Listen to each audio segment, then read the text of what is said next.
শাওয়াল মাসের 6টা রোজা রাখা, শাওয়াল মাসের 6টা রোজা রাখা। হাদিসে আসছে মান সামা রমাদান সুম্মা আতবাহু সিত্তাম মিন শাওয়াল কানা কা সিয়ামিদ দাহরি। কেউ যদি রমজানের রোজা রাখার পর শাওয়ালের 6টা রোজা রাখে, সে কেমন যেন সারা বছর রোজা রাখলো। রমজান মাস আসলো, চলে গেল। আগের মতো রমজান যে পরিমাণ আমরা বরকত আগে পাইতাম, এখন মনে হচ্ছে খুব তাড়াতাড়ি রমজান চলে যায়। বাকি এইভাবে সময় কমে যাওয়া, এটা কিয়ামতের আলামত। তিরমিজির হাদিস 2332 নম্বর হাদিস। রাসূলুল্লাহ সাল্লাল্লাহু আলাইহি ওয়াসাল্লাম বলেন, লা তাকুমুস সাআতু হাত্তা ইয়াতাকারাবাজ জামান হাত্তা তাকুনাস সানাতু কাশ-শাহরি ওয়াশ-শাহরু কাল-জুমুআ ওয়াল-জুমুআতি কাল-ইয়াওম। রাসূলুল্লাহ সাল্লাল্লাহু আলাইহি ওয়াসাল্লাম বলেন, কিয়ামত ততক্ষণ সংগঠিত হবে না যতক্ষণ সময় সংকুচিত না হবে। সময় এত সংকুচিত হবে, বছর মনে হবে মাসের মতো, মাস মনে হবে সপ্তাহের মতো, সপ্তাহ মনে হবে একদিনের মতো। এরকম সংকুচিত হবে কিয়ামতের আগে। রমজান মাস গেল, এই দেখবেন কিছুদিন পরে আল্লাহ বাঁচায় রাখলে আবার রমজান এসে পড়বে। তো ইদানিং কালের রমজান শুরু হয়ে শেষ হয়ে যায়। তো যেহেতু সময় সংকুচিত হওয়া এটা কিয়ামতের আলামত, সেহেতু এর মধ্য দিয়েই আমরা আমাদেরকে জান্নাতি বানানোর চেষ্টা করতে হবে। রমজান পরবর্তী 8টি কাজে গুরুত্ব দিব। কয়টি? 8টি। 1 নাম্বার, হেদায়েতের মোকাবেলায় পথভ্রষ্টতা গ্রহণ করব না। রমজানে আল্লাহর কাছ থেকে যে হেদায়েত পেয়েছি আমরা, এই হেদায়েতের মোকাবেলায় পথভ্রষ্টতা গ্রহণ করব না। 2 নাম্বার করণীয়, রমজানে শয়তান সাহেব বন্দী ছিল, এখন সে ছাড়া পেয়ে গেছে। 2 নাম্বার করণীয়, শয়তানকে শত্রু হিসাবে গ্রহণ করা। সূরা ফাতিরের 6 নম্বর আয়াত, সূরা আরফের 27, সূরা আরফের 17, সহিহ বুখারীর 2038 নম্বর হাদিসের মধ্যে আছে। তো এই হাদিসগুলোর মধ্যে আছে শয়তান বড় ভয়ঙ্কর শত্রু। তো ওকে আমরা শত্রু হিসাবে কি করা? গ্রহণ করা। 3 নাম্বার, রমজান মাসে নামাজের একটা অভ্যাস তৈরি হয়েছে আমাদের, এই অভ্যাসটা ধরে রাখা। 4 নাম্বার, রমজান মাসে আমাদের কোরআন তেলাওয়াতের একটা অভ্যাস চালু হয়েছে, এই কোরআন তেলাওয়াতের অভ্যাসটা জারি রাখা। 5 নাম্বার, রমজান মাসে জিকির করার একটা অভ্যাস চালু হয়েছে আমাদের। দেখবেন রমজানে এমন একটা অবস্থা হয়েছে আমাদের যে আপনি এমনি বসে রয়েছেন, তাও মুখ দিয়ে বের হয় আল্লাহ আল্লাহ সুবহানাল্লাহ আলহামদুলিল্লাহ, এরকম হয়। বসে রয়েছেন রোজায়, আল্লাহ আল্লাহ সুবহানাল্লাহ আলহামদুলিল্লাহ। ইফতার সামনে তো বসে বসে আপনার অটোমেটিক মুখ দিয়ে আসতেছে আল্লাহ আল্লাহ সুবহানাল্লাহ। তো দেখেন রমজানে আমাদের কেমন যেন জিকিরের একটা অভ্যাস শুরু হয়ে গেছে, এটা ধরে রাখা। এই 5 নাম্বার করণীয়। 6 নাম্বার করণীয়, কোনো আল্লাহওয়ালার কাছে যাওয়া, আলেমের কাছে যাওয়া, আলেমের সান্নিধ্যে যাওয়া, এটা চেষ্টা করা। 7 নাম্বার, শাওয়াল মাসের 6টা রোজা রাখা, শাওয়াল মাসের 6টা রোজা রাখা। হাদিসে আসছে মান সামা রমাদান সুম্মা আতবাহু সিত্তাম মিন শাওয়াল কানা কা সিয়ামিদ দাহরি। কেউ যদি রমজানের রোজা রাখার পর শাওয়ালের 6টা রোজা রাখে, সে কেমন যেন সারা বছর রোজা রাখলো। 8 নাম্বার, যে ভালো আমলগুলা করছি রমজানে এগুলা নষ্ট না করা, এই 8টা করণীয়। তিরমিজির হাদিস 3545 নম্বর হাদিস। قال رسول الله صلى الله عليه وسلم رغم أنف رجل ذكرت عنده فلم يصلي علي। নবীজি বলেন, ওই ব্যক্তি ধ্বংস হোক যার সামনে আমার নাম আলোচনা করা হলো কিন্তু সে দুরূদ পড়ল না। ورغم أنف رجل دخل عليه رمضان ثم انسلخ قبل أن يغفر له। ওই ব্যক্তি ধ্বংস হোক যার কাছে রমজান আসলো কিন্তু রমজান চলে গেল, কিন্তু তাকে মাফ করা হলো না, সে ধ্বংস হোক। যে রমজান পায় কিন্তু সে গুনাহমুক্ত হতে পারল না, সে ধ্বংস হোক। وَرَغِمَ أَنْفُ رَجُلٍ أَدْرَكَ عِنْدَهُ أَبَوَاهُ الْكِبَرَ فَلَمْ يُدْخِلَاهُ الْجَنَّةَ। ওই ব্যক্তি ধ্বংস হোক যে ব্যক্তি তার মা বাবাকে বার্ধক্যে পায়, যার কাছে তার মা বাবা বুড়া বুড়ি হয়ে যায়, কিন্তু সে মা বাবার সেবা করার মাধ্যমে জান্নাত কামাই করতে পারে নাই, সে ধ্বংস হোক, নাউজুবিল্লাহ। তিন ব্যক্তির মধ্যে একজন হলো যে রমজান পায় কিন্তু গুনাহমুক্ত হতে পারল না, রমজান বিদায় নিল, সে ধ্বংস হোক। তাহলে গুনাহমুক্ত হওয়া এটাই আমাদের জীবনের সবচেয়ে চূড়ান্ত লক্ষ্য হওয়া উচিত। এই জন্য আজকে থেকে প্রকাশ্য গোপন যত গুনাহ আছে ছেড়ে দেওয়া। সূরা আনআমের 120 নম্বর আয়াতে আল্লাহ বলেন, ওয়াযারু যাহিরাল ইসমি ওয়া বাতিনাহ। প্রকাশ্য পাপ ছেড়ে দাও, গোপন পাপ ছেড়ে দাও। সূরা আনআমের 151 নম্বর আয়াতে আল্লাহ বলেন, ওয়ালা তাকরাবুল ফাওয়াহিশা মা যাহারা মিনহা ওয়া মা বাতান। প্রকাশ্য অশ্লীলতার কাছেও যেও না, গোপন অশ্লীলতার কাছেও যেও না। কি শিখলাম? যেই গুনাহের মধ্যে আছি এটা ছেড়ে দেওয়া, নতুন করে গুনাহের কাছে না যাওয়া। তিরমিজির 2305 নম্বর হাদিসের বর্ণনা, قال رسول الله صلى الله عليه وسلم اتق المحارم تكن أعبد الناس।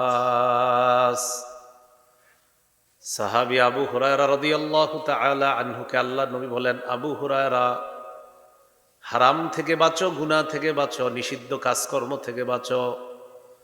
তাকুন আবাদান নাস, মানুষের মধ্যে তুমি সর্বশ্রেষ্ঠ ইবাদত গুজার বলে বিবেচিত হবা।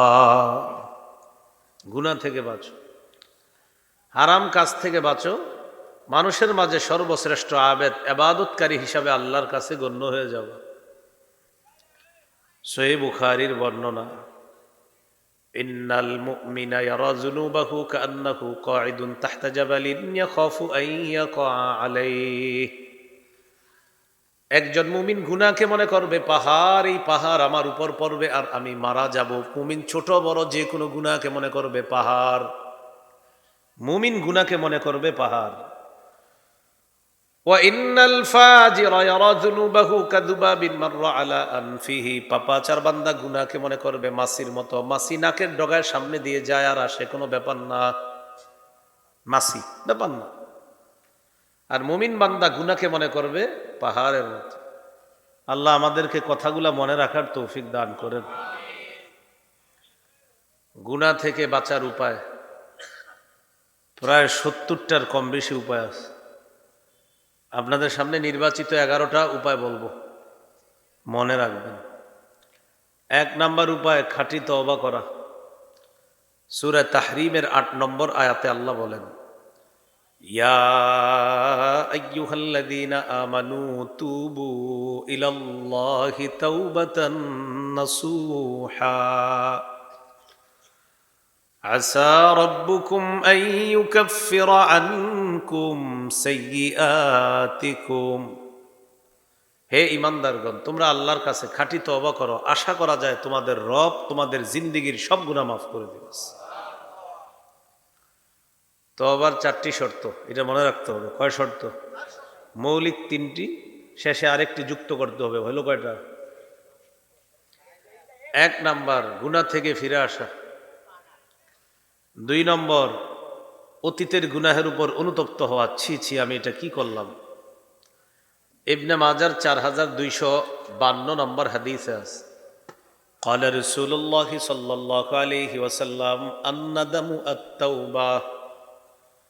গুনাহের উপর কোনো বান্দা যদি অনুতপ্ত হয়ে যায়, এই অনুতপ্ত হওয়াটাই আল্লাহ তওবা হিসাবে কবুল করে নেয়। অনুতপ্ত হওয়াটাই তওবা। তাহলে 1 নম্বর গুনাহ থেকে ফিরে আসা, 2 নম্বর অনুতপ্ত হওয়া, 3 নম্বর দৃঢ় প্রতিজ্ঞা করা আমি ভবিষ্যতে গুনাহ আর করব না। এ হলো 3টা মৌলিক শর্ত। 4 নাম্বার আরেকটা, বান্দার হক যদি আপনার জিম্মায় থাকে হক আদায় করতে হবে। আপনার কাছে বান্দার হক আছে, এটা আদায় করতে হবে। আপনি যে আরেকজনের কাছ থেকে সুদে টাকা আনছেন, একজনের কাছে আপনি 100 টাকা পাইতেন, তো আসলে কত পাবেন বলেন? 100 পাইতেন, তো যেদিন নিবেন কত নিবেন? 100 নিচের 110 কত মানে 10 সুদে। এখন এই 10-এর কিন্তু আপনি মালিক না, 10 যার কাছ থেকে সুদে নিছেন এর মালিক কিন্তু সে, এটা ফাও নিছেন আপনি। এরকম কাজ কারবার যারা করছেন হিসাবপাতি করে টাকাগুলো ফিরিয়ে দিয়ে দিন। হ্যাঁ, তাহলে তওবা 4টি শর্ত। 4 নাম্বার, আমার জিম্মায় কারো হক থেকে থাকলে হকটা আদায় করে দেওয়া। মূল আলোচনায় চলে আসি। গুনাহ থেকে মুক্তির 1 নাম্বার উপায়, এই ভাই একটু কমায় দেন মাইকের আওয়াজ, একটু কমায় দেন আওয়াজ, একটু কমায় দেন। হ্যাঁ, 1 নাম্বার খাঁটি তওবা করা। ইবনে মাজার 4250 নম্বর হাদিস। এই হাদিসের বর্ণনাকারী আব্দুল্লাহ ইবনে মাসউদ রাদিয়াল্লাহু তাআলা তিনি বলেন, ক্বালা রাসূলুল্লাহ সাল্লাল্লাহু আলাইহি ওয়াসাল্লাম, আত-তাইবু মিনায-যামবি কামান লা যামবা লাহ। গুনাহ থেকে তওবাকারী ব্যক্তি তার মতো হয়ে যায় যার কোনো গুনাহই নাই। ইবনে মাজাহ 4251 নম্বর হাদিস।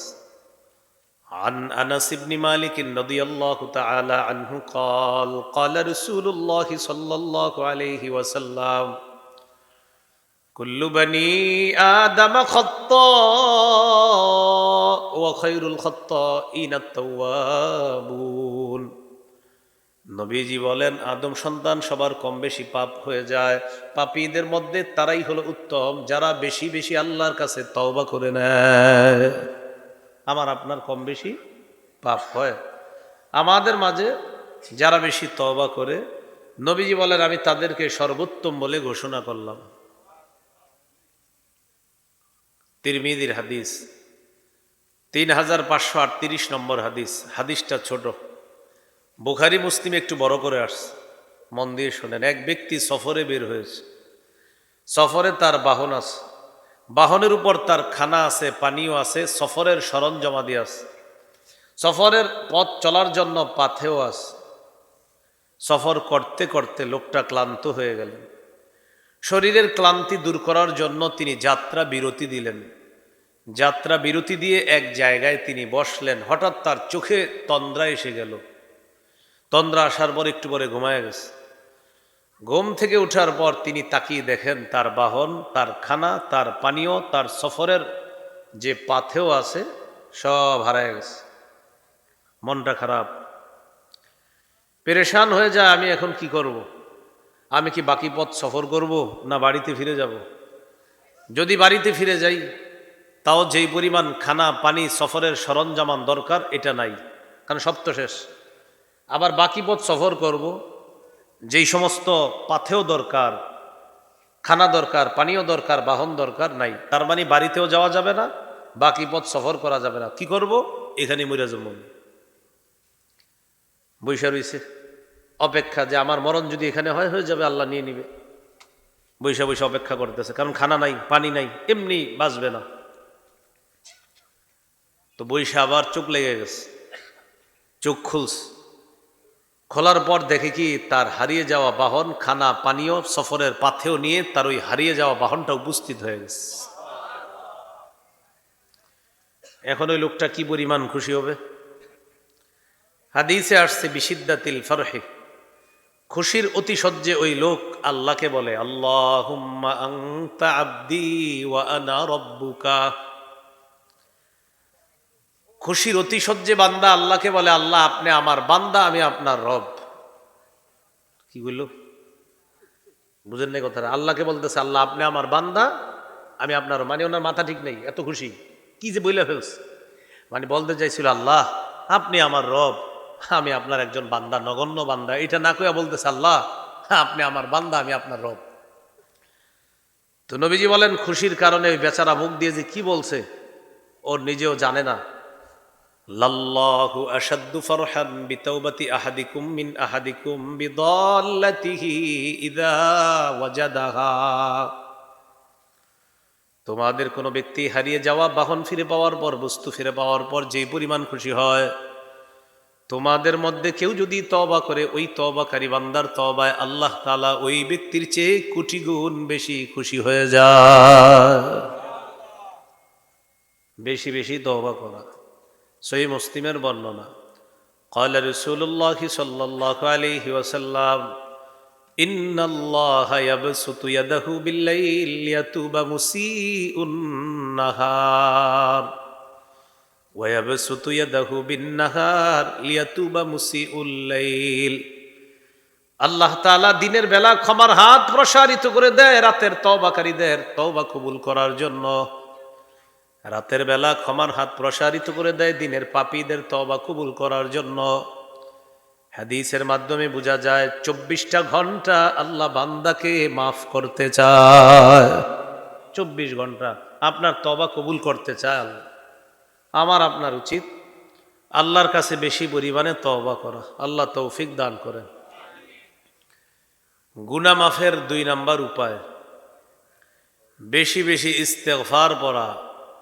আস্তাগফিরুল্লাহ আস্তাগফিরুল্লাহ আস্তাগফিরুল্লাহ, এতটুকু পড়তে পারেন, অথবা আরেকটু বাড়িয়ে আস্তাগফিরুল্লাহাল্লাযী লা ইলাহা ইল্লা হুয়াল হাইয়ুল কাইয়্যুম ওয়া আতুবু ইলাইহি, এতটুকু। সূরা আলী ইমরানের 135 নম্বর আয়াতে আল্লাহ বলেন, ওয়াল্লাযীনা ইযা ফাআলু ফাহিশাতান আও যালামু আনফুসাহুম যাকারুল্লাহ ফাস্তাগফারু লিযুনুবিহিম ওয়া মান ইয়াগফিরুয যুনুবা ইল্লাল্লাহ ওয়া লাম ইউসিররু আলা মা ফাআলু ওয়া হুম ইয়ালামুন। আল্লাহ তাআলা বলেন, যারা কোনো গুনাহের কাজ করে ফেলে, অশ্লীল কাজ করে ফেলে, সাথে সাথে আল্লাহকে স্মরণ করে, সাথে সাথে ক্ষমা প্রার্থনা করে, ইস্তেগফার পাঠ করে, আর বারবার এই গুনাহের উপর অটল থাকে না, বারবার এই গুনাহ করে না। আল্লাহ বলেন, ওয়া ইয়াগফিরুয যুনুবা ইল্লাল্লাহ, আল্লাহ ছাড়া কে আছে গুনাহ মাফ করার? আমি আল্লাহই তো গুনাহ মাফ করি। আয়াতে 4টা কথা। অশ্লীল কাজ হয়ে গেছে, দেখেন, 1, সাথে সাথে আল্লাহকে স্মরণ করছেন, 2, 3 নাম্বার ইস্তেগফার পড়ছেন, 4, এই গুনাহ আপনি আর বারবার করেন না। 1, গুনাহটা হয়ে গেছে, 2, আল্লাহরে স্মরণ করছেন, 3, ইস্তেগফার পড়ছেন, 4, এটা বারবার করেন না। আল্লাহ তাআলা বলেন, তো আমি গুনাহ মাফ করব না? আমি ছাড়া গুনাহ মাফ করার আছে কে? আমিই তো মাফ করব। সহিহ মুসলিমের বর্ণনা, বান্দা যখন ইস্তেগফার পাঠ করে ক্ষমা চায়, আল্লাহ বলেন, আযনাবা আবদি যামবা ওয়া আলিমা আন্না লাহু রাব্বান ইয়াগফিরুয যামবা। আমার বান্দার যখন কোনো পাপ হয়ে যায়, বান্দা তখন জানে তার একজন রব আছে তার গুনাহ মাফ করার। তখন বান্দা আমার কাছে গুনাহ মাফের জন্য ইস্তেগফার পাঠ করে, ফেরেশতারা সাক্ষী থাকো আমি মাফ করে দিলাম। বান্দার পাপ হওয়ার পর বান্দা জানে তাকে মাফ করার মতো একজন রব আছে। তো আল্লাহ বলেন, আমার কাছে এই জন্য ক্ষমা চায়, তাই আমি আল্লাহ তাকে ক্ষমা করে দিই। তো এই আমলটা আপনি অজু ছাড়াও করতে পারবেন। মনে করেন রাস্তাঘাটে চলতেছেন, অজু নাই, তাও করতে পারবেন। আস্তাগফিরুল্লাহ আস্তাগফিরুল্লাহ আস্তাগফিরুল্লাহ, উপকারিতার শেষ নাই। আল্লাহ তাআলা বলেন, ইস্তাগফিরু রাব্বাকুম ইন্নাহু কানা গফফারা, তোমরা তোমাদের রবের কাছে ক্ষমা প্রার্থনা করো, তিনি অধিক ক্ষমাশীল, তোমাদের গুনাহ তিনি মাফ করে দিবেন। ইউরসিলিস সামাআ আলাইকুম মিদরারা, অনাবৃষ্টিতে ভুগতেছ, ইস্তেগফার পাঠ করো, তিনি আসমান থেকে মুষলধারে বৃষ্টি নাজিল করবেন। ওয়ায়ুমদিদকুম বিআমওয়ালি ওয়া বানিনা, সম্পদ দরকার, ইস্তেগফার পাঠ করো, ওয়াদা আল্লাহ তোমাদেরকে সম্পদ দ্বারা সাহায্য করবেন। সন্তান হয় না। ইস্তেগফার পাঠ করো, ওয়াদা আল্লাহ সন্তান দান করবেন। ক্ষেত খামার দরকার, ফলের বাগান, ফুলের বাগান, ফসল দরকার। ওয়াজআল লাকুম জান্নাতি ওয়াজআল লাকুম আনহারা, তিনি তোমাদেরকে বাগানের ব্যবস্থা করে দিবেন, আশেপাশে খাল বিল নদী নালাও আল্লাহ ব্যবস্থা করে দিবেন। তাহলে ইস্তেগফার পাঠ করলে অনেক উপকারিতা। এর মধ্যে একটা উপকার, যত বেশি ইস্তেগফার সাথে সাথে তত বেশি গুনাহ মাফ হয়। আস্তাগফিরুল্লাহ, গুনাহ মাফ হইছে। আস্তাগফিরুল্লাহ, গুনাহ মাফ হইছে। আস্তাগফিরুল্লাহ, গুনাহ মাফ হইছে। আপনি যতবার পড়বেন ততবার গুনাহ মাফ হইছে। তাহলে গুনাহ মাফের 2 নাম্বার উপায় আস্তাগফিরুল্লাহ পড়া, ইস্তেগফার পড়া। গুনাহ মাফের 3 নাম্বার উপায়, এটা আমার সাথে যদি বলেন মনে থাকবে। তাহলে বলেন, ক্ষমা পাওয়ার আশায় বারবার ক্ষমা চাওয়া। ক্ষমা পাওয়ার আশায় বারবার ক্ষমা চাওয়া। তিরমিজির হাদিস 3540 নম্বর হাদিস। এই হাদিসটি হাদিসে কুদসি। আল্লাহ তাআলা বলেন, ইয়া ইবনা আদম ইন্নাকা মা দাউতানি ওয়া রাজাউতানি গফারতু লাকা আলা মা কানা ফিকা ওয়ালা উবালি। আল্লাহ তাআলা বলেন, হে আদম সন্তান, তুমি আমার কাছে ক্ষমা পাওয়ার আশায় যতবার ক্ষমা চাও, আমি আল্লাহ ততবার তোমাকে ক্ষমা করে দেই। ক্ষমা পাওয়ার আশায় যতবার আমি আল্লাহকে তুমি ডাকো, আমি আল্লাহ তোমাকে ততবার ক্ষমা করতে আমি আল্লাহ কারো পরোয়া করি না। ইয়া ইবনা আদম লাউ বালাগাত যুনুবুকা আনানাস সামা সুম্মা ইস্তাগফারতানি, হে আদম সন্তান, তোমার গুনাহ যদি আকাশের চূড়ায় গিয়ে পৌঁছে যায়, আর আমি আল্লাহর কাছে কায় মনোবাক্যে তুমি ক্ষমা চাও, আল্লাহ আমার মতো এমন বড় পাপী মনে হয় দুনিয়াতে আর কেউ নাই। আল্লাহ মাবুদ গো, এত গুনাহ করছি, এই গুনাহ হিসাব করেও শেষ করা যাবে না। আকাশের চূড়ায় গিয়ে যদি তোমার গুনাহ পৌঁছে যায়, আর ওই যে 4টা শর্ত, গুনাহ থেকে ফিরে আসা, মাবুদ আমার আকাশ পরিমাণ গুনাহ, আমি এই মুহূর্তে গুনাহ থেকে ফিরে আসলাম। 2 নাম্বার অনুতপ্ত হওয়া। 3 নাম্বার দৃঢ় প্রতিজ্ঞা করা, আল্লাহ ভবিষ্যতে এই গুনাহ আমি আর কখনো করব না। 4 নাম্বার আমার জিম্মায় বান্দার হক আছে, হকগুলো আদায় করে দেওয়া। আল্লাহ তাআলা বলেন, ওই আকাশের চূড়া পরিমাণ গুনাহ আমি আল্লাহ মাফ করতে কারো পরোয়া করি না, এই পরিমাণ গুনাহ মাফ করে দিলাম। এই পরিমাণ গুনাহ মাফ করে দিলাম। ইয়া ইবনা আদম ইন্নাকা লাউ আতাইতানি বিকুরাবিল আরদি খাতায়া সুম্মা ইস্তাগফারতানি সুম্মা লাকিতানি লা তুশরিকু বি শাইআ লা আতাইতুকা বিকুরাবিহা মাগফিরা।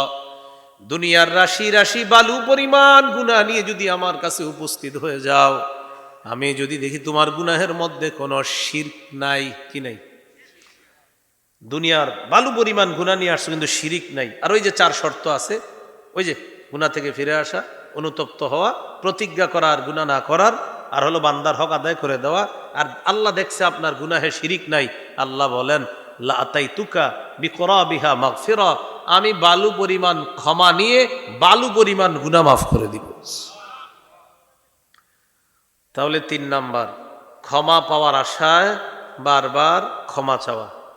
4 নাম্বার রাসূলুল্লাহ সাল্লাল্লাহু আলাইহি ওয়াসাল্লামের পূর্ণ আনুগত্য করা। ব্যক্তি জীবন, পারিবারিক জীবন, সামাজিক জীবন, অর্থনৈতিক জীবন, রাষ্ট্রীয় জীবন, আন্তর্জাতিক জীবনে আল্লাহ রসুলের আদর্শ বাস্তবায়ন করে নবীর পূর্ণ আনুগত্য করা।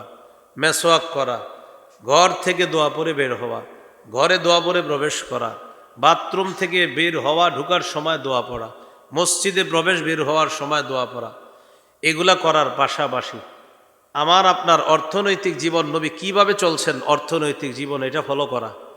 পারিবারিক জীবনে আল্লাহ রসুল কিভাবে চলেছেন, এটা ফলো করা। রাষ্ট্রীয় জীবনে ইসলাম কায়েম করার জন্য আল্লাহ রসুল কি করেছেন, এটা ফলো করতে হবে। এই জন্য আমাদের দেশে এটাও চেষ্টা করতে হবে যেন আমাদের এই রাষ্ট্রটা ইসলামী আদর্শে পরিচালিত হয়, আর আমাদের দেশে যেন একজন আদর্শ ন্যায় পরায়ণ পুরুষ শাসক আল্লাহ তৈরি করে দেয়। মনে থাকবে নি?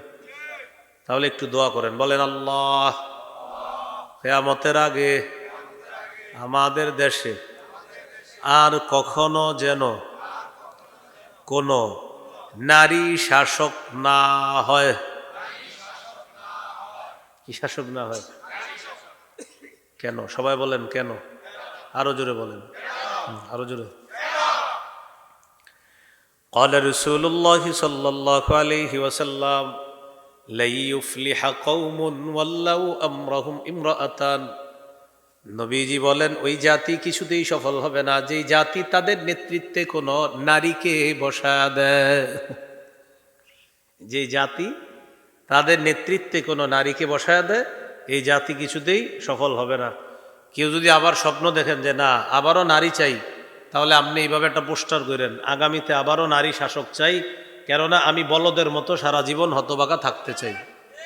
না, এটা তো আসলেই ঠিক, এটা রেডিমেড ঠিক না, এটা নবী বলছে মানে এটা আসলেই ঠিক। আল্লাহ আমাদেরকে বোঝার তৌফিক দান করেন। আর নারী টারি নিয়ে ভাইবেন না, পুরুষ নিয়ে ভাবা শুরু করেন। কি বললাম? সব ক্ষেত্রে আল্লাহ রসুলের আদর্শ বাস্তবায়নের মাধ্যমে নবীর পূর্ণ আনুগত্য করা। সূরা আলী ইমরানের 31 নম্বর আয়াতে আল্লাহ বলেন, কুল ইন কুনতুম তুহিব্বুনাল্লাহ ফাত্তাবিউনি ইউহিব্বুকুমুল্লাহ ওয়া ইয়াগফির লাকুম যুনুবাকুম ওয়াল্লাহু গফুরুর রহিম। নবী আপনি বলেন, যদি তোমরা আল্লাহকে ভালোবাসো তাহলে আমি নবীর অনুসরণ করো।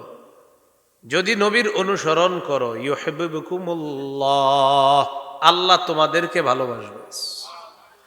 ওয়া ইয়াগফির লাকুম যুনুবাকুম, তোমাদের জীবনের সব গুনাহগুলো আল্লাহ মাফ করে দিবেন।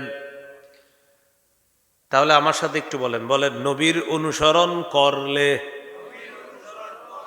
আল্লাহর ভালোবাসা পাওয়া যায়, আল্লাহর ক্ষমা পাওয়া যায়। আমরা নবীকে অনুসরণ করব, আল্লাহ বলে বান্দা তুমি আমার নবীর অনুসরণ করো, আমি তোমাকে ভালোবাসি। তুমি আমার নবীর অনুসরণ করো, আমি তোমার গুনাহ মাফ করে দিই। আমাদের নবী আল্লাহর কত প্রিয়, সুবহানাল্লাহ। এই হলো 4 নাম্বার। 5 নাম্বার গুনাহ মাফের উপায় আজান দেওয়া। কি দেওয়া? এখানে কারা কারা জীবনে একবার হইলে আজান দিয়েছেন দেখি? আচ্ছা, বর্তমানে প্রায় আজান কারা দেন তারা শুধু হাত তোলেন। মাশাআল্লাহ, হাদিসে আসছে টানা 12 বছর আজান দিলে ওয়াজাবাত লাহুল জান্নাহ, জান্নাত ওয়াজিব। এই জন্য মুয়াজ্জিনগিরি কমপক্ষে 12 বছর করা দরকার। আবু দাউদের 515 নম্বর হাদিস, قال رسول الله صلى الله عليه وسلم المؤذن يغفر له مدى صوته ويشهد له كل رطب। পাশে যতটুকু পরিমাণ দূরে যায় ততটুকু পরিমাণ তার গুনাহ ক্ষমা করে দেওয়া হয়। তাহলে বিশুদ্ধ উচ্চারণে আজান শিখে আজান দিব, বলেন ইনশাআল্লাহ। ওয়াশহাদু লাহু কুল্লু রাতাবিন ওয়া ইয়াবিস, আল্লাহর যত ভিজা সৃষ্টি আছে আর শুকনা সৃষ্টি আছে সমস্ত সৃষ্টি কিয়ামতের ময়দানে মুয়াজ্জিনের পক্ষে আল্লাহর কাছে সাক্ষী দিয়ে দিবে। আল্লাহ উনি আজান দিছে আমরা শুনছি, এরকম সাক্ষী দিবে। তাহলে গুনাহ মাফের 5 নাম্বার উপায় আজান দেওয়া, বিশুদ্ধ উচ্চারণে। সবাই আজানটা শিখে আমরা মাঝে মাঝে গিয়ে মুয়াজ্জিন সাহেবকে বলবো, মুয়াজ্জিন সাহেব আপনি জিন্দিগিতে গুনাহ অনেক মাফ করাইছেন, এবার আমগরে একটু সুযোগ দেন, বলেন ইনশাআল্লাহ।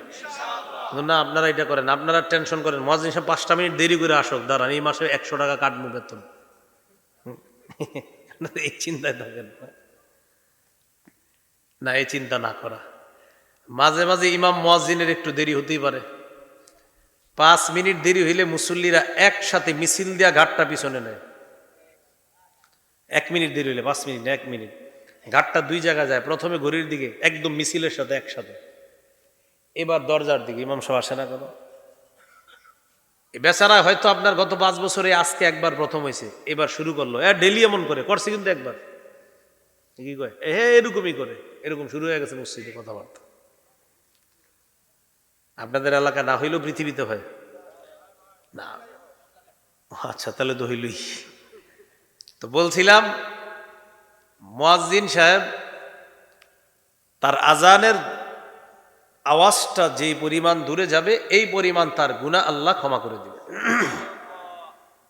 গুনাহ মাফের ৬ নম্বর উপায়, একনিষ্ঠভাবে দিল থেকে গুনাহ মাফের নিয়তে 2 রাকাত নামাজ পড়া। এটা দেরি করেন না, পারলে আজকে ওয়াজের পরে গিয়ে আমলটা করে ফেলেন। আবু দাউদের 1521 নম্বর হাদিস, ক্বালা রাসূলুল্লাহ সাল্লাল্লাহু আলাইহি ওয়াসাল্লাম, মা মিন আবদিন ইউযনিবু যামবা ফায়ুহসিনুত তুহুরা ফায়াকুমু ফায়ুসাল্লি রাকাতাইন ইল্লা গফারাল্লাহু লাহু যামবা।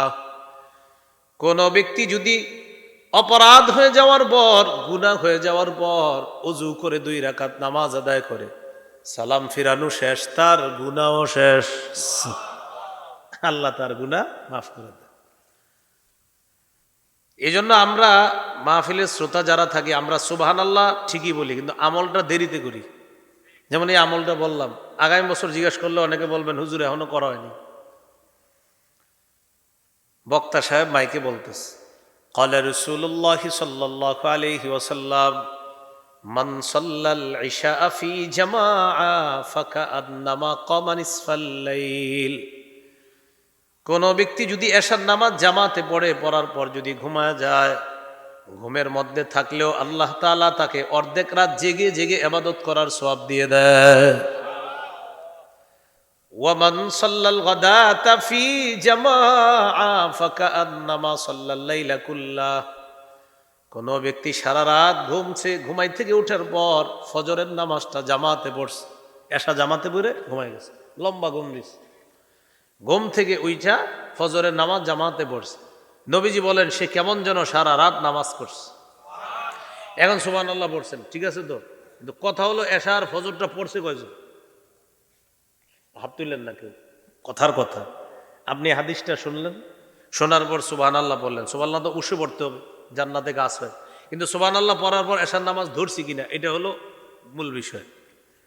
ফজরের নামাজ ধরলাম কিনা। আপনি কালকে চা দোকানের সামনে গিয়ে শোনাইলেন যে হুজুরে বলছে, আল্লাহ রসুল নাকি হাদিসে বলছে এশা জামাতে বললে অর্ধেক রাত জেগে জেগে ইবাদতের সওয়াব, ফজর জামাতে বললে সারা রাত ইবাদত করার সওয়াব। তো চা দোকানের সামনে সবাই তারাও বলছে সুবহানাল্লাহ। এখন জিজ্ঞাসা, তুমি পড়ছো নি এশা ফজর? এখনো শুরু করিনি। তাহলে এমনটা যেন আমাদের না হয়, আমরা শুনবো মানবো, আমরা শুনবো সুবহানাল্লাহ পড়বো আবার মানবো। হুজুর ওয়াজ করছে সুদের ওয়াজ, তো সুদের ওয়াজে একটু পরপরই বলতে হয় নাউজুবিল্লাহ নাউজুবিল্লাহ নাউজুবিল্লাহ, কিন্তু আপনি খাইতেছেন সুদ এখন, মানে যিনি খায় উনিও বলতেছে নাউজুবিল্লাহ আস্তাগফিরুল্লাহ নাউজুবিল্লাহ, কিন্তু খাইতেছে। তাহলে আমরা নাউজুবিল্লাহও পড়বো, সুদের কাজটাও ছেড়ে দিব। আল্লাহ আমাদেরকে ওয়াজ শোনার মানার তৌফিক দান করেন। তাহলে 6 নাম্বার 2 রাকাত নামাজ পড়া, এটা আমরা ইনশাল্লাহ আজকেই চেষ্টা করব। মা বোনরা যারা পর্দার আড়ালে বাড়িতে ওয়াজ শুনতেছেন, আপনারাও আজকে পারলে আজকে আমলটা করে ফেলেন। যদি না পারেন বাচ্চা সন্তানদের কারণে, তাহলে আপনি আগামীকাল করে ফেলেন, আল্লাহ তৌফিক দান করেন। 7 নাম্বার, নিয়মিত 5 ওয়াক্ত নামাজ পড়া। ওজর ছাড়া 1 ওয়াক্ত নামাজও কখনো ছাড়বেন না, নিয়মিত 5 ওয়াক্ত নামাজ পড়া। সহিহ বুখারীর বর্ণনা 526 নম্বর হাদিস, এক ব্যক্তি রাসূলুল্লাহ সাল্লাল্লাহু আলাইহি সাল্লামের কাছে আসলেন। আসার পর নবীজিকে বললেন, হুজুর আমার তো একটা অপরাধ হয়ে গেছে, আমি এখন কি করব?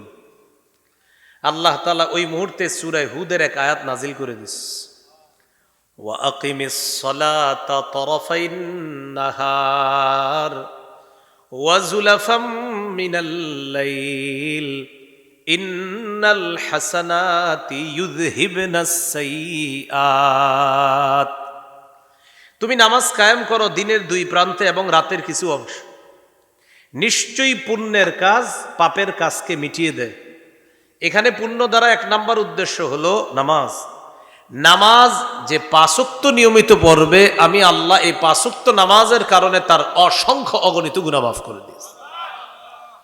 তাহলে নিয়মিত 5 ওয়াক্ত নামাজ পড়বো তো ইনশাআল্লাহ। সূরা বাকারা 238 নম্বর আয়াতে আল্লাহ বলেন, হাফিজু আলাস সালাওয়াতি ওয়াস সালাতিল মুস্তা। তোমরা নামাজের প্রতি যত্নবান হও, বিশেষ করে আসরের নামাজ। আসরের নামাজের কথা আল্লাহ কেন বললেন? হাদিসের মধ্যে আছে তিলকা সলাতুল মুনাফিকিন, তিলকা সলাতুল মুনাফিকিন, তিলকা সলাতুল মুনাফিকিন।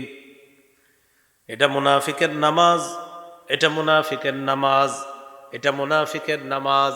যে ব্যক্তি ইচ্ছা করে সূর্যটা হলুদ বানায়, সূর্য হলুদ বানানোর পর কমা ফানা কর আরবা, কোনো মতে দাঁড়ায় মোরগের মতো 4টা ঠোকর মারে। আসর কয় রাকাত? তো সূর্যটা হলুদ বানাইছে ইচ্ছা করে, বৈশা বৈশা মোবাইল চালাইছে। আবার মা বোনরা রান্না করে, ভাতটা একটু ফুটুক, তারপর আলুটা ফুটুক, সিদ্ধ হোক, তারপর এই সিদ্ধ হোক হতে হতে সূর্য হলুদ হয়ে গেছে। তখন গিয়ে 4 রাকাত ঠোকর মাইরা মাইরা আসর পড়ছে। নবীজি বলেন এটা মুনাফিকের নামাজ, এটা মুনাফিকের নামাজ, এটা মুনাফিকের নামাজ। নাউজুবিল্লাহ। আল্লাহ আমাদেরকে হেফাজত করেন। তাহলে প্রিয় ভাইয়ারা, 5 ওয়াক্ত নামাজ গুরুত্ব সহকারে পড়ব, বলেন ইনশাআল্লাহ। নাসাইর হাদিস 466 নম্বর হাদিস। قال رسول الله صلى الله عليه وسلم إن أول ما يحاسب به العبد يوم القيامة صلاته فإن وجدت تامة كتبت تامة। কিয়ামতের ময়দানে বান্দার আমলের মধ্যে সর্বপ্রথম নামাজের হিসাব হবে। নামাজ যদি পরিপূর্ণ পাওয়া যায়, তার হিসাবটা, ফলাফলটাও পরিপূর্ণ লিখে দেওয়া হবে। قال رسول الله صلى الله عليه وسلم لو أن نهرا بباب أحدكم يغتسل فيه كل يوم 5 مرات। নবীজি বলেন তোমাদের কারো বাড়ির সামনে একটা পুকুর আছে, পুকুরের মধ্যে বাড়ির মালিক দৈনিক 5 বার গোসল করে। তোমাদের কারো বাড়ির সামনে একটা পুকুর আছে, বাড়ির মালিক পুকুরে দৈনিক 5 বার গোসল করে। হাল ইয়াবকা মিন দারানিহি শাইউন। ও সাহাবীরা বলো, তার শরীরে কোনো নাপাক থাকবে? কি বলেন আপনারা, থাকবে? ক্বালু লা ইয়াবকা মিন দারানিহি শাইউন, না, তার শরীরে কোনো নাইলা থাকবে না, নাপাক থাকবে না। নবীজি বলেন ফাযালিকা মিসলুস সালাওয়াতিল খামসি ইয়ামহুল্লাহু বিহিন্নাল খাতায়া। যেমনি ভাবে পুকুরের মধ্যে 5 বার গোসল করলে তার শরীরের ময়লাগুলা দূর হয়ে যায়, কোন ব্যক্তি যদি দৈনিক 5 ওয়াক্ত নামাজ আদায় করে নেয়, আল্লাহ তাআলা তার জিন্দেগীর গুনাহগুলা ধুয়ে মুছে সাফ করে দেয়। পড়বনি নামাজ ইনশাআল্লাহ? না, মনে হয় পড়বেন না। সবাই বলেন, বলেন স্বেচ্ছায়, সজ্ঞানে, মৃত্যু পর্যন্ত 1 ওয়াক্ত নামাজও কাজা করব না ইনশাআল্লাহ। হ্যাঁ, তাহলে আমাদের আকল যতদিন আছে আমরা নামাজ কাজা করব না। এগুলো 7 নাম্বার। 8 নাম্বার, জামাতের সাথে নামাজ পড়া। 5, 6, 7, 8টা মনে রাখেন। 5 আজান দেওয়া, 6 2 রাকাত নামাজ পড়া, 7 5 ওয়াক্ত নামাজ পড়া, 8 জামাতের সাথে নামাজ পড়া। সহিহ মুসলিমের বর্ণনা, এক ব্যক্তি রাসূলুল্লাহ সাল্লাল্লাহু আলাইহি সাল্লামের কাছে আসছে। আসার পর বললেন আকিম আলাইয়া হাদ্দান ইয়া রাসূলুল্লাহ, হুজুর আমার বিচার করেন তাড়াতাড়ি, আমি শেষ। হুজুর আমার বিচার করেন, আমি শেষ। কি হয়েছে তোমার? আমি তো এই অপরাধ করে ফেলছি। আচ্ছা দেখি। ইতিমধ্যে জামাত দাঁড়ায় গেছে, নামাজের জামাত দাঁড়ায় গেছে। নবীজি নামাজ পড়াইলেন। জামাত শেষ হওয়ার পর ওই ব্যক্তি বলতেছে, হুজুর আমার বিষয়টা, ওই যে আমি তো শেষ, বিচার করেন। নবীজি বললেন আহাদারতাস সালাতা মা'ানা, আচ্ছা তুমি কি আমাদের সাথে জামাতে নামাজ পড়ছো? তিনি বললেন জি পড়ছি। নবীজি বললেন যেই সমস্যা নিয়ে আসছো সমাধান হয়ে গেছে। তুমি যেটার কারণে মনে করছো তুমি শেষ, তুমি জামাতে নামাজ পড়ার কারণে আল্লাহ তোমাকে মাফ করে দিচ্ছে। তাহলে প্রিয় ভাইয়েরা, 5 ওয়াক্ত নামাজ পড়া 7 নাম্বার, আর 8 নাম্বার জামাতের সাথে নামাজ পড়া। আল্লাহ তৌফিক দান করেন। 9 নাম্বার, গুনাহ হয়ে গেলে সাথে সাথে একটা ভালো কাজ করা। কি বলছি? এখন অনেক চালাক আছে, ওই চালাকরা কি করবে জানেন? বলবে এখন থেকে একটা গুনাহ করবো, ভালো কাজ করবো, গুনাহ করবো, ভালো কাজ করবো। এরকম না, আমি কি বলছি গুনাহ করে ফেললে, না বলছি গুনাহ হয়ে গেলে? তাহলে বাংলাটা বুঝতে হবে। মুসলমান গুনাহ করতে পারে না, শয়তানের ধোকায় মুসলমানের গুনাহ হতে পারে। মুসলমান কখনো গুনাহ করতে পারে না। মুসলমান এরকম বলতে পারে না আমি গুনাহটা করব, ইনশাল্লাহ হুজুর আমি গুনাহ করব না, এটা হলো মুসলমানের ওয়াদা যে আমরা না ইনশাল্লাহ আল্লাহ আল্লাহ আর গুনাহ করব না আল্লাহ, এরপরেও করে ফেলে শয়তানের ধোকায়। তাহলে মুসলমানের মানসিকতা হলো সে গুনাহ করবে না, তার দ্বারা শয়তানের ধোকায় গুনাহ হয়ে যায়। তো আমাদের আজকের আলোচ্য বিষয়ের 9 নম্বর আলোচনা, কখনো কোনো গুনাহ হয়ে গেলে সাথে সাথে একটা ভালো কাজ করা, ওই ভালো কাজটা গুনাহকে সাথে সাথে মিটিয়ে দিবে। তিরমিজির হাদিস, عن أبي ذر رضي الله تعالى عنه قال قال لي رسول الله صلى الله عليه وسلم يا أبا ذر اتق الله حيثما كنت وأتبع السيئة الحسنة تمحها وخالق الناس بخلق حسن। আবু যর গিফারি রাদিয়াল্লাহু তাআলা আনহুকে আল্লাহ নবী বললেন, আবু যর যেখানে থাকো আল্লাহকে ভয় করো, 1 নম্বর। 2 নম্বর উপদেশ দিলেন, গুনাহ কখনো হয়ে গেলে সাথে সাথে একটা ভালো কাজ করবা, ওই ভালো কাজটা পাপের কাজ দূর করে দেয়। গুনাহ হয়ে গেলে সাথে সাথে একটা ভালো কাজ করবা, তোমার এই ভালো কাজটা তোমার ওই গুনাহটাকে মিটিয়ে দিবে। ওয়াখালিকিন নাস বিখুলুকিন হাসান, তুমি মানুষের সাথে উত্তম আচরণ করবা। এই হাদিসে 3টা উপদেশ দিলেন আল্লাহর রাসূল। যেখানে থাকো আল্লাহকে ভয় করো, 2 নাম্বার গুনাহ হয়ে গেলে একটা ভালো কাজ করবা, ভালো কাজটা গুনাহকে মিটিয়ে দিবে, 3 নাম্বার মানুষের সাথে উত্তম আচরণ করবা। আল্লাহ আমাদেরকে কথাগুলা মনে রাখার তৌফিক দান করেন। গুনাহ মাফের 10 নাম্বার উপায়, জিকিরের মজলিসে বসা। আপনারা এখন যে মজলিসটাতে বসা আছেন এটা জিকিরের মজলিস।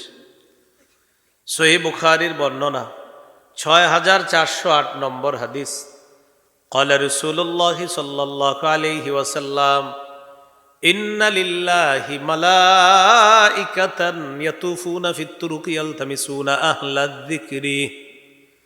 আল্লাহর কিছু মনোনীত ফেরেশতা আছে, এই ফেরেশতারা দুনিয়ার অলিতে গলিতে খুঁজে, অলিতে গলিতে ঘুরতে থাকে আর জিকিরের মজলিস তালাশ করতে থাকে।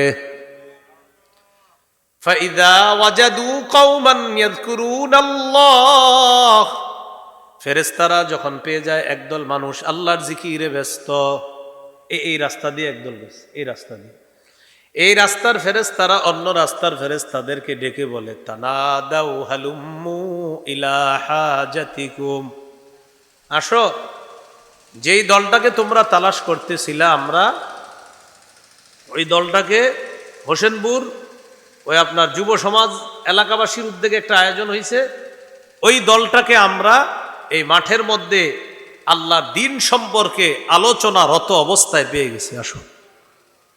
সব ফেরেশতারা এই রাস্তায় আসে, আসার পর এই যে আমাকে আপনাকে আমাদেরকে ফায়াহুফুনাহুম বিআজনিহাতিহিম ইলাস সামাঈদ দুনিয়া, আমাদের এই পুরা মজলিসটা বেষ্টন করে ফেরেশতাদের গোল আকৃতির একটা সারি আল্লাহ আসমান পর্যন্ত পৌঁছে গেছে।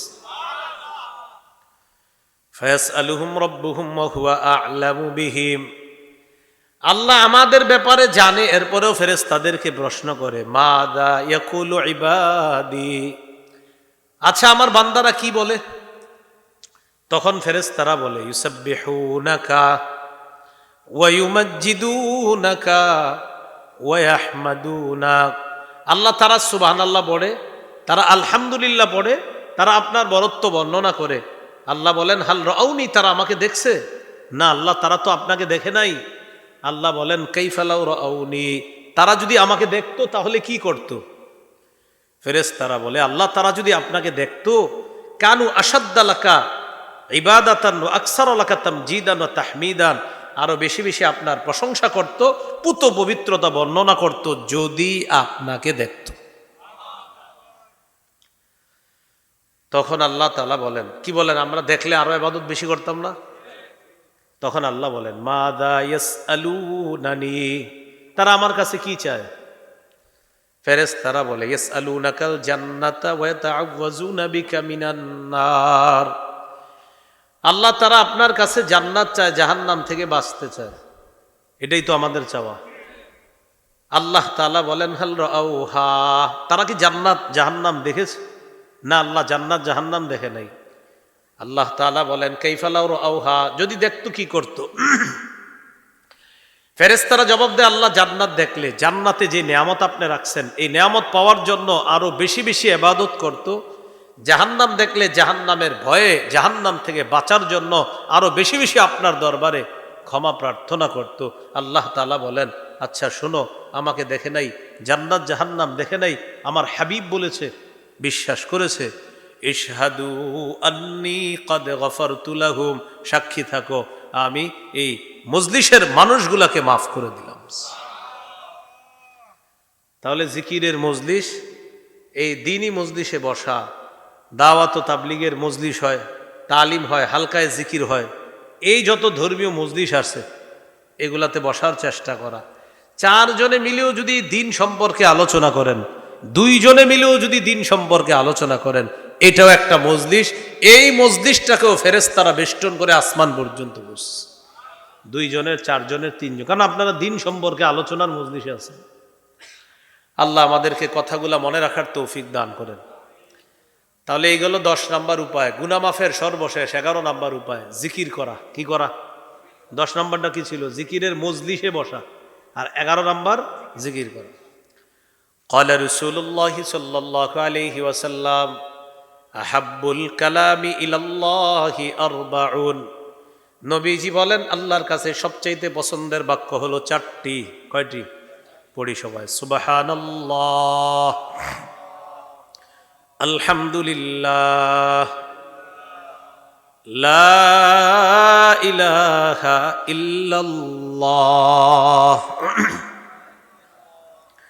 আল্লাহু আকবার। আবার সুবহানাল্লাহ, আলহামদুলিল্লাহ, লা ইলাহা ইল্লাল্লাহ, আল্লাহু আকবার। এই 4টার মধ্যে আবার শ্রেষ্ঠ কোনটা? ক্বালা রাসূলুল্লাহ সাল্লাল্লাহু আলাইহি ওয়াসাল্লাম আফযলুয যিকরি লা ইলাহা ইল্লাল্লাহ, সবচাইতে শ্রেষ্ঠ ফজিলতপূর্ণ জিকির হলো লা ইলাহা ইল্লাল্লাহ। দিল থেকে মহব্বতের সাথে একবার বলেন, ফজিলতটা বলতেছি আমি। লা ইলাহা ইল্লাল্লাহ, লা ইলাহা ইল্লাল্লাহ, লা ইলাহা ইল্লাল্লাহ। তিরমিজির হাদিস, 3592 নম্বর হাদিস। মা ক্বালা আব্দুন কত্তুলা ইলাহা ইল্লাল্লাহ খালিসান ইল্লা ফুতিহাত লাহু আবওয়াবুস সামাই হাত্তা তুফজিয়া ইলাল আরশ, কোন বান্দা যদি ইখলাসের সাথে একবার পড়ে লা ইলাহা ইল্লাল্লাহ, নবীজি বলেন আসমানের সবগুলা দরজা খুলে দেওয়া হয়, তার লা ইলাহা ইল্লাল্লাহ যেন আরশ পর্যন্ত পৌঁছে যায়। এই জন্য লা ইলাহা ইল্লাল্লাহর জিকির, আর যে জিকিরগুলো আছে বিশুদ্ধভাবে করব। বলেন বিশুদ্ধভাবে একবার হলেও জিকির করব, অশুদ্ধভাবে একবারও করব না। তাহলে বিশুদ্ধ উচ্চারণে জিকির করব। সালাম ফিরানোর পর এই যে দেখেন সুবহানাল্লাহ, সুবহানাল্লাহ, সুবহানাল্লাহ, সুবহানাল্লাহ, মাত্র 4 বার হয়েছে। দেখবেন এর মাঝে ওনার প্যাকেজ কমপ্লিট। তাহলে আস্তে আস্তে এবার আমার সাথে বলেন 5 ওয়াক্ত ফরজ নামাজের পর 33 বার সুবহানাল্লাহ, 33 বার আলহামদুলিল্লাহ, 33 বার আল্লাহু আকবার। বলেন 3 33 99 বার পড়ার পর 100তম বারে এই জিকিরটা করব, লা ইলাহা ইল্লাল্লাহু ওয়াহদাহু লা শারীকা লাহ লাহুল মুলকু ওয়া লাহুল হামদু ওয়া হুয়া আলা কুল্লি শাইইন কাদির। নবীজি বলেন, ফরজ নামাজের পর কেউ যদি 33 বার সুবহানাল্লাহ, 33 বার আলহামদুলিল্লাহ, 33 বার আল্লাহু আকবার, ফাতিলকা তিসআতু ওয়া তিসউনা, এই হলো 99 বার। ওয়া ক্বালা তামামাল মিআতি লা ইলাহা ইল্লাল্লাহু ওয়াহদাহু লা শারীকা লাহ লাহুল মুলকু ওয়া লাহুল হামদু ওয়া হুয়া আলা কুল্লি শাইইন কাদির। 100তম বারে এই দোয়াটা পড়বে, গফিরাত খাতায়াহু ওয়া ইন কানাত মিসলা জাবাদিল বাহরি, সমুদ্রের ফেনা পরিমাণ গুনাহ যদি হয়, এই ফেনা পরিমাণ গুনাহ মাফ করে দেওয়া হয়। সমুদ্রের ফেনা পরিমাণ গুনাহ মাফ করে দেয়।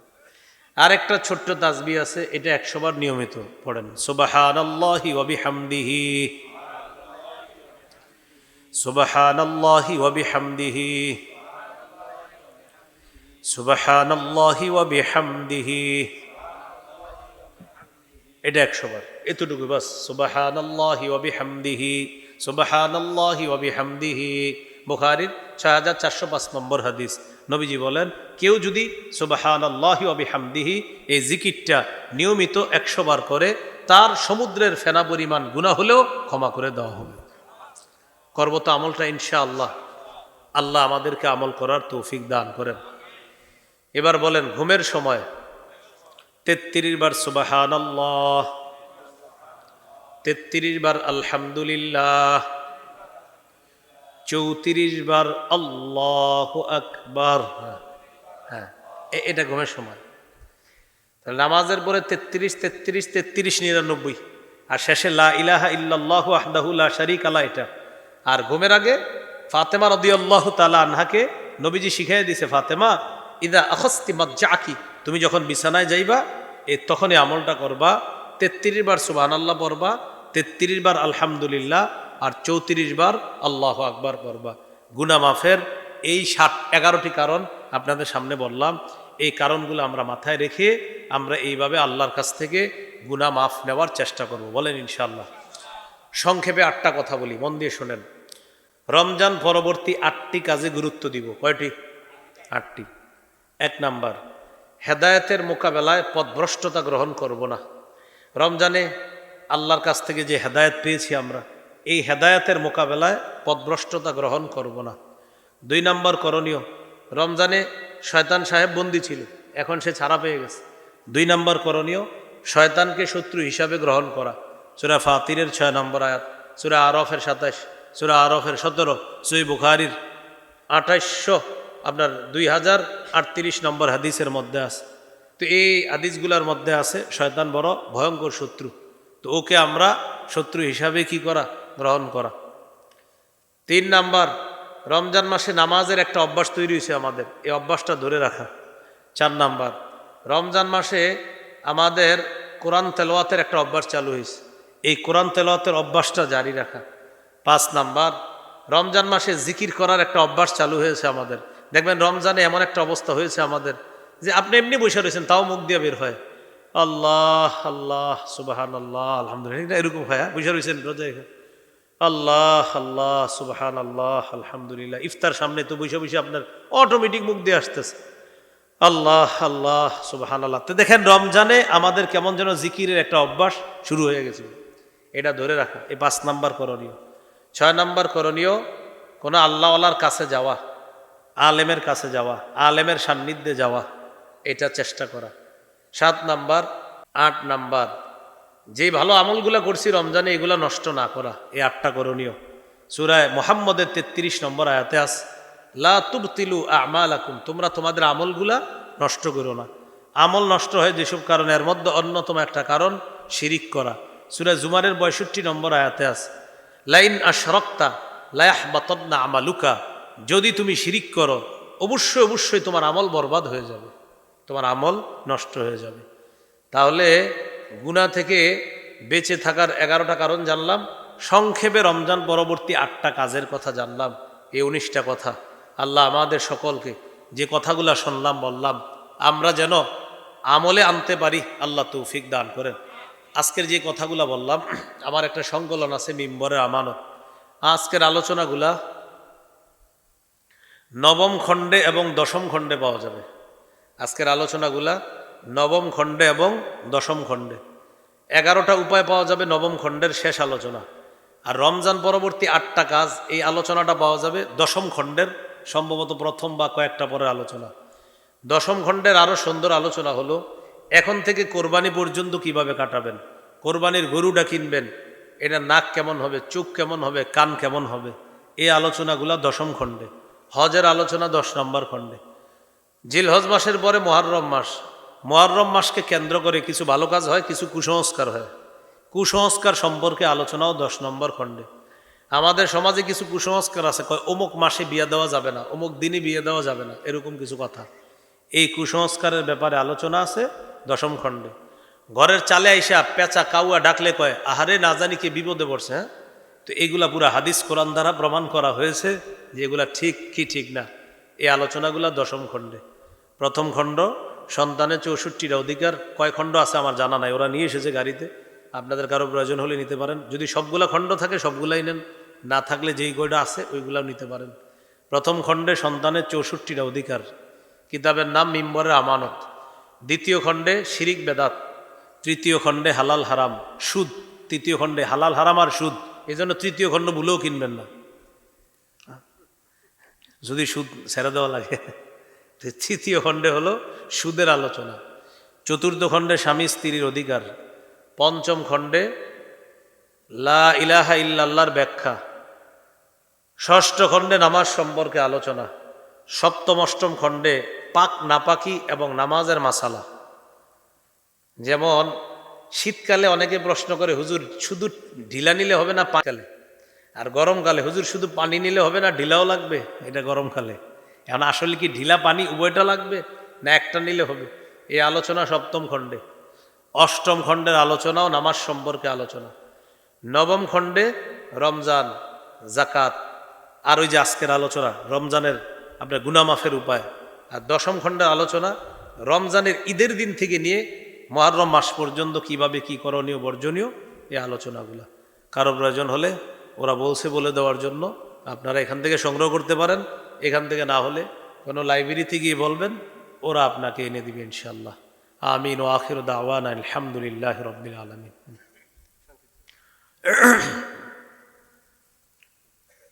মাতৃভূমি আলোকিত সামাজিক সংগঠন আরও যারা আয়োজন করেছে সবার জন্য দোয়া করব। আলহামদুলিল্লাহি রাব্বিল আলামিন আল আকিবাতু লিল মুত্তাকিন ওয়াস সালাতু ওয়াস সালামু আলা সাইয়্যিদিল আমবিয়াই ওয়াল মুরসালিন ওয়া আলা আলিহি ওয়া আসহাবিহি আজমাইন। ربنا ظلمنا أنفسنا وإن لم تغفر لنا وترحمنا لنكونن من الخاسرين رب ارحمهما كما ربياني صغيرا رب ارحمهما كما ربياني صغيرا। মাবুদ মেহেরবান মাওলা, আল্লাহ রমজান মাস শেষ হয়েছে। আল্লাহ 3 দিন 4 দিনের মাথায় এমন সুন্দর ধর্মীয় একটা অনুষ্ঠানে আমরা অংশগ্রহণ করেছি মাওলা।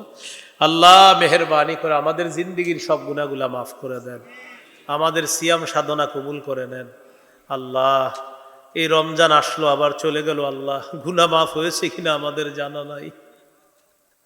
কত সুযোগ দিছেন আল্লাহ, আমরা গ্রহণ করি নাই। আল্লাহ মেহেরবানি করে সমস্ত গুনাহগুলা মাফ করে দেন।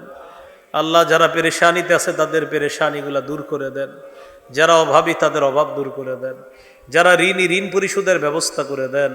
আল্লাহ আসমানি জমিনি বালা মুসিবত থেকে হেফাজত করেন, ঈমান ইসলামের উপর অটল অবিচল থাকার তৌফিক দান করেন। আল্লাহ আজকে আমি যাদের সামনে বসলাম, যারা আমার সামনে বসছে, আল্লাহ সবার সাথে আবার জান্নাতে দেখা করায় দিয়েন। আল্লাহ এই আরজিটা আপনি কবুল করে নেন। আল্লাহ অনেক দামি দামি কথা এখানে আমরা শুনছি মাওলা, এই কথাগুলা যেন আমলে আনতে পারি তৌফিক দান করেন, আমি যেন আমল করতে পারি তৌফিক দান করেন। আল্লাহ আল্লাহ যেদিন মারা যাব ঈমান নসিব করে দিয়েন, আল্লাহ ঈমান নসিব করে দিয়েন। আল্লাহ যেদিন মারা যাব ঈমান নসিব করে দিয়েন। আল্লাহ ইমানের সাথে মুসলমান পরিচয়ে মৃত্যু দিয়েন। আল্লাহ ইমানের সাথে মুসলমান পরিচয়ে মৃত্যু দিয়েন। আল্লাহ ফাতিরুস সামাওয়াতি ওয়াল আরদ আনতা ওয়ালিয়্যি ফিদ দুনিয়া ওয়াল আখিরা তাওয়াফফানি মুসলিমান ওয়া আলহিকনি বিস সালিহিন। আল্লাহুম্মা মুকাল্লিবাল কুলুব ثبت قلبي على دينك يا مصرف القلوب صرف قلبي على طاعتك. اللهم إني أسألك فعل الخيرات وترك المنكرات وحب المساكين. اللهم إنا نسألك فعل الخيرات وترك المنكرات وحب المساكين. الله الله الله সকলকে মাফ করে দেন আল্লাহ, সকলকে মাফ করে দেন আল্লাহ। ঈমান ইসলামের উপর অটল অবিচল থাকার তৌফিক দান করেন আল্লাহ। আল্লাহ আল্লাহ আল্লাহ কথাগুলো কবুল করে দেন আল্লাহ।